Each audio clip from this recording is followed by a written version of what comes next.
O'zbekistondan ishlash maqsadida ketiladigan top 4 ta davlatlar haqida gaplashamiz.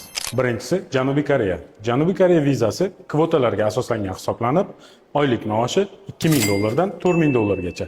Janubiy Koreyaga ketmoqchi bo'lganlar koreys tilini o'rgangan bo'lishi shart. Ikkinchisi Germaniya davlati. Germaniya davlatida malakali ishchilar uchun imkoniyatlar juda ham ko'p. Viza olish jarayoni murakkab, ammo rasmiy va xavfsiz hisoblanadi. Germaniya davlatiga asosan IT mutaxassislari, texnik mutaxassislar va hamshiralarga talablar juda ham yuqori. Uchinchisi Polsha davlati. Polsha davlati so'nggi 5 yillikda juda ham mashhur.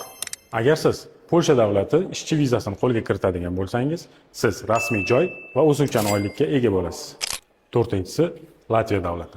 Latviya davlatida qurilishga, logistikaga va zavod fabrikalarga juda ham talablar yuqori hisoblanadi.